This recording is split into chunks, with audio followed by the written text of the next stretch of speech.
chiel mar William Ruto. Kowere kod mago en ni jolame kanisa mar St. Mark's kadak ma Westlands noyudo pi ma onge chudo ni tuo mar kansa odiochieng' mar lamo ma kawuono. Chenro motelie kod riwruok ma ok mar piny owacho mong'ere ni Beth Mugo Cancer Foundation nochiwo pim mag kansa mag thuno, dhood nyodo kaachiel kod kansa mag daglach. Kanoloso e kinde chenro mag pim kamano, mane seneta mogwel Beth Mugo koni pim ma omondo mar tuo kansa ber kendo nyalo miyo jotuo yudo konyruok e yo mayot. Bende jopiny noyudo puonj mopogore opogore ma otenore kod tuo mar kansa ahinya te wi thieth kod geng'o.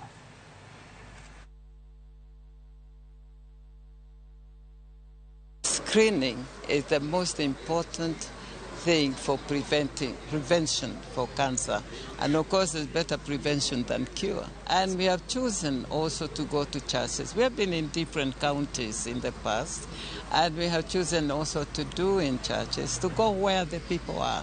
Because you find that people will not go to hospitals for screening, but when this screening comes to the people will be able to be screened. You can see they have been coming here freely. So our target today is to provide treatment through screening and minor treatment to nearly 400 people.